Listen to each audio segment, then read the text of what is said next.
So we've moved from a TV Park, where the studios are, where we broadcast from, to Radio Park. And this is, of course, where some of the SABC radio stations have their studios here in the foyer. And to my extreme right, we have Radio 2000, then we have 5FM, and of course, making our way to Metro FM. SABC has 19 radio stations, of which 3 are commercial: Metro FM, 5FM, and of course, Good Hope FM in Cape Town.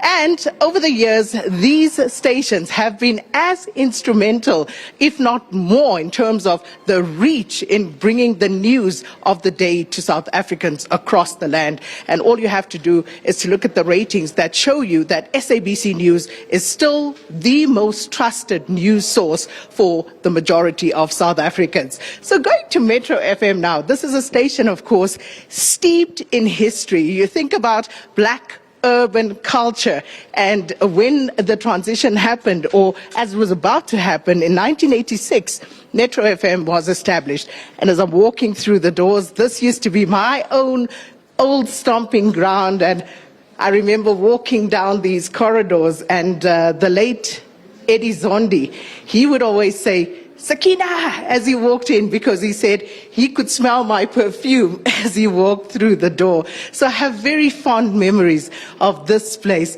and walking into the studios after so many years to just check in once more in terms of the news and how things have evolved. And yeah, remember that booth there? That's where the producers sit. And this is where the guests used to wait, out here in the waiting room.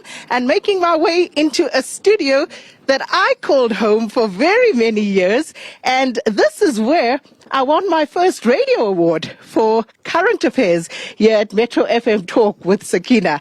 And of course, times have changed, but things are still as fabulous as ever. And I'm joined now by the person who brings you the news in the morning with Sabi and the team. We have Zandile Hopa, who's our newsreader. Good morning.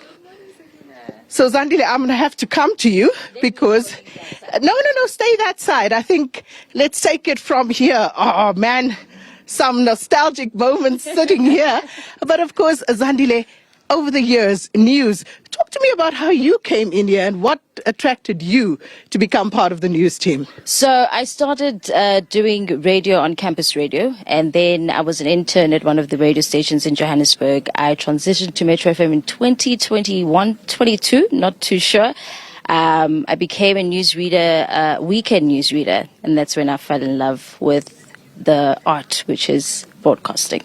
Is there a newsreader over the years who stood out for you, that person that you can point to that said, yeah, I want to be her or him one day? Absolutely you. No. It is you, Leanne, obviously Mel Bala as well. I've looked up to her. I've listened to her throughout my years growing up in the car with my mom. So that's actually when I started to listen to news in the car, was with Mel Bala. Wow. And, looking at that, because you have some reference in terms of how things used to be, to you now being the main ace here behind the mic and bringing the news to South Africans. So how do you think things have changed? It's a dream come true for me. It's something that I've been waiting for. I've been in the industry for over 10 years now. I think it's news broadcasting, especially radio news bulletins, have evolved in the sense that radio is not only now just living on air and online, it's also on podcasts and live streams. So I think it's evolved in that sense, from moving from one way of broadcasting to a two-type conversation. But I think the main core is still the importance of the human voice and hearing it in real time. And of course, the credibility factor. Credibility as well, yes. Yeah, absolutely. Because SABC News is still the most trusted source of news in the country. And, that comes with, I would imagine, a bit of a burden. It does. And SABC News being the main source of Metro FM News, I think they've played a key role in shaping the awareness, the public awareness and the trust in news, in that it's become more of a headline to people, but rather a lifeline for millions of listeners. And that's how we connect. That's the personal aspect of the intimacy that comes with radio news bulletin as opposed to television. And just to talk about how things have changed on radio, they used to say, I have a face for radio, because back in the day, nobody wore makeup to come and do a radio show. But because of the way things have evolved and how everything is now online, electronic, and we've got cameras in the studio, look at Zandile. So when you started, was that a thing?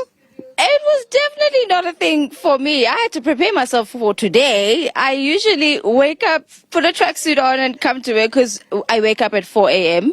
So today is a special day. I had to put on makeup because I know I was going to be on television. But the radio face thing was never a thing for me. I never believed in that. I think if you have the talent, you can do it. Yeah, no. And of course, looking at the stories that we cover, knowing that Metro FM in the main, of course, the biggest commercial radio station in the country, but it's about entertainment, infotainment, but the news element is a significant one, even at Metro FM. And, with that, in terms of gathering the news, because you're not going to do the same news bulletin, for example, that we do at an SAFM that is news. So with Metro FM, it's more a mix of current affairs, entertainment as well, and just keeping people informed with the things that they would generally want to listen to on a daily, as opposed to talk radio. So talk radio would be strictly current affairs. I think we more focus on your general conversations that you would have on a day-to-day basis, even inside your office, in your car, while you're on a jog, whatever you think about while you're on the jog, with 24/7 in your ear, keeping you informed. Yeah. And paper, do you still carry pages of paper into the studio? We're digital now. I read off a system called Dira. That's what I do. Yeah. And I must say, this is where we're at. And I remember, I was just saying the other day, I can only imagine how much money SABC is saving on paper alone, because if you can imagine 19 radio stations, for every news bulletin, someone had to, of course, print a news bulletin and across the stations. Now, I was never part of that culture of reading off the paper. I'm still very young, but I can imagine how much money was saved. Zandile, thank you so much. As we continue to celebrate 75 years of SABC News, on this day, 1950, the very first news broadcast on SABC was flighted, and it was, of course, Bill Pritchard on a radio news broadcast on the English service.